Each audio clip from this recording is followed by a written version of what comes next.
People still ask me about Wayne Gardner.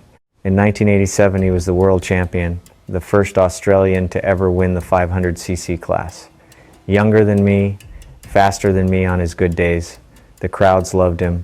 The press loved him. He was, in every way that mattered, the future of motorcycle racing. Then there was me. They called me Steady Eddie. I never liked that nickname. The press said I was a calculating collector of race points, not wins. Said I was boring. But at the end of 1988, I was the world champion. Gardner finished second. 1 year later, I won the title again on his own Honda. So how did a man supposedly less dramatic beat the most aggressive rider on the grid? Not once, but twice. That is the story I want to tell. Wayne Gardner had a nickname too, the Wollongong Whiz. He earned it. 7 wins in 1987. World champion, the first man from Australia to ever do it. At the end of that season, he wore a t-shirt to the Brazilian Grand Prix podium that read, "It's mine in '89," and a promise to his fans, a challenge to the rest of us. The press in Australia, England, and America all agreed Wayne was going to dominate the next decade. I had won 2 world titles before that, 1984, 1986, but nobody called me a star. I did not give them drama.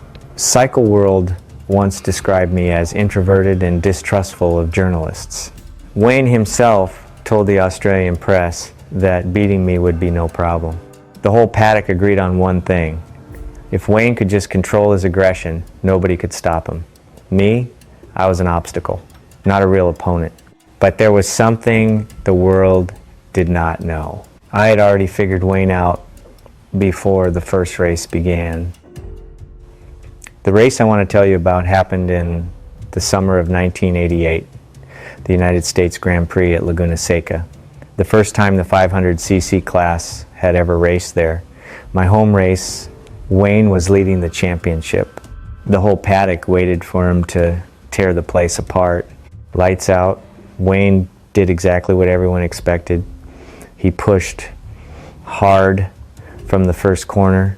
Cycle World said he transformed into rolling, high-speed violence. The Honda was sliding through every turn. Smoke off the rear tire. Me, I held my pace. The pace I had decided on before the green flag dropped. From the grandstand, it looked like Wayne was pulling away at 2 seconds a lap. By the middle of the race, Wayne had a real gap. The crowd was on their feet.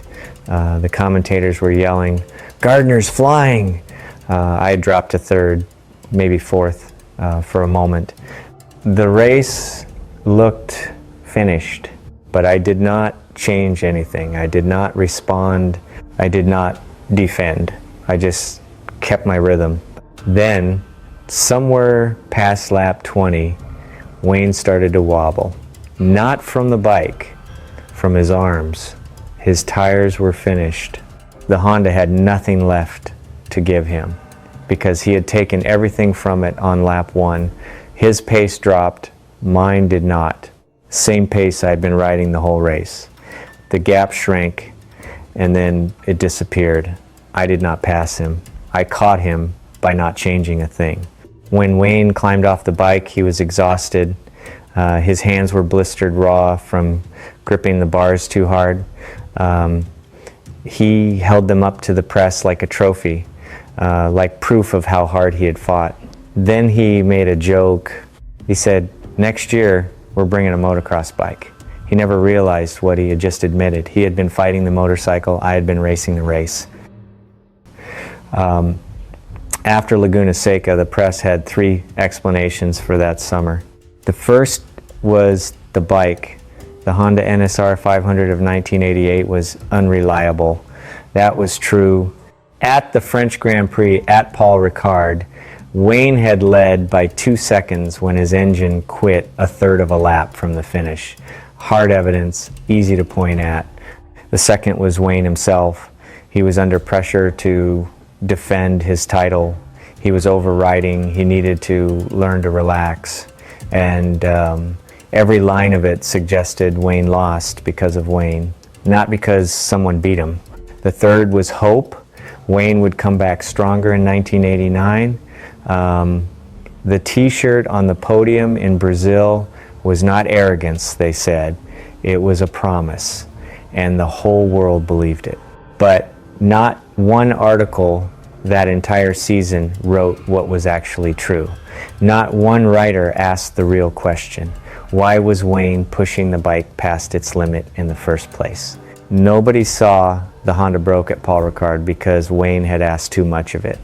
And Wayne had asked too much of it because I was forcing him to, in 1990, a journalist from Cycle World sat down with me before the season started. He asked me how I rode.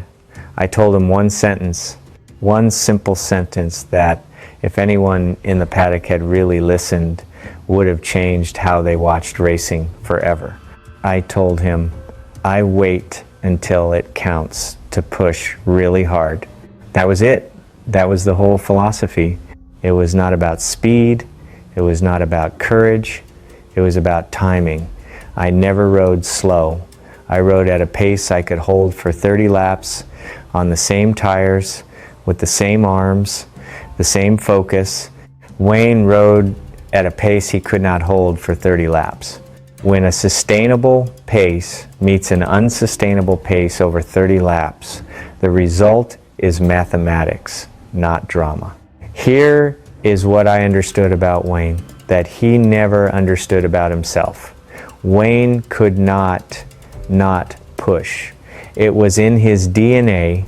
Put him next to a rival holding steady at 95%, and Wayne would always reach for 105. And 105 is the place where the tires, the arms, and the race pace do not survive.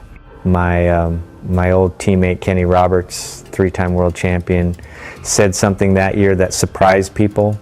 He said, by 1989, Eddie did not have any flaws in his makeup. No gaps, no openings.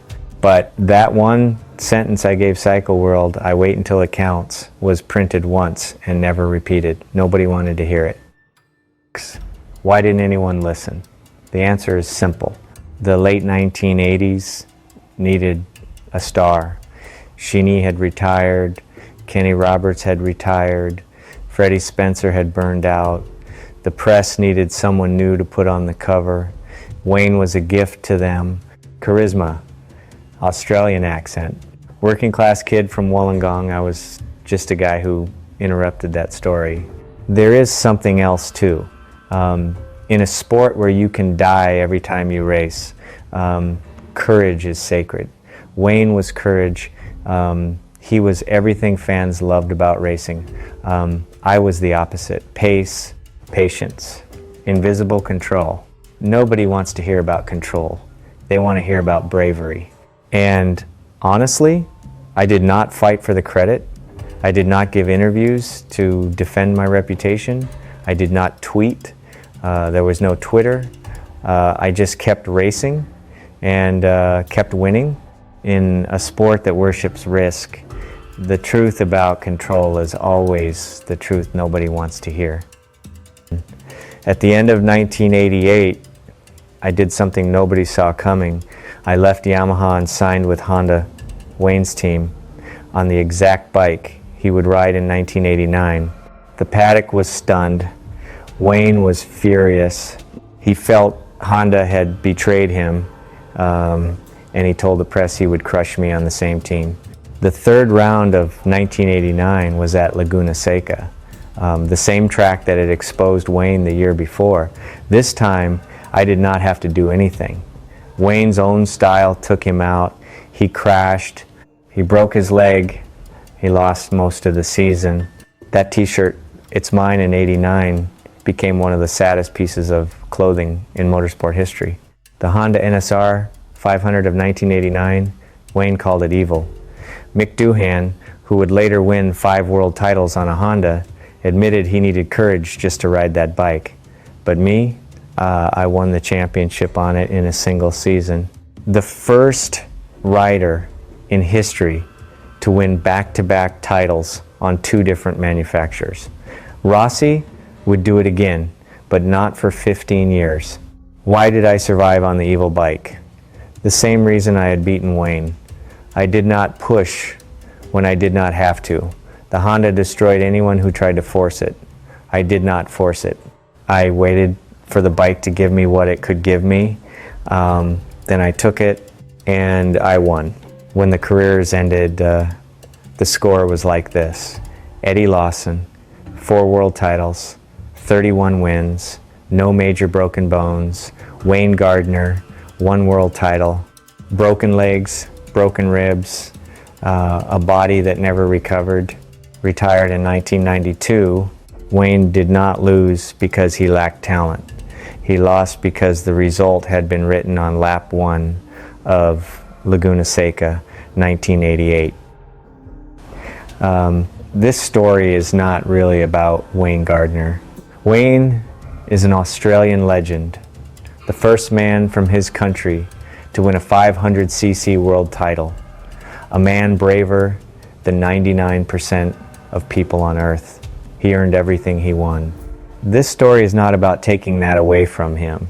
This story is about what only I saw and what the world took 4 years to understand. Racing, and maybe life too, is not about who pushes the hardest. It is not about who takes the biggest risks. It is not about who has the most charisma or the loudest fans or the best story. It is about who knows when to push, when to wait, when to let your opponent burn himself down. I told them the truth in 1990. 6 words.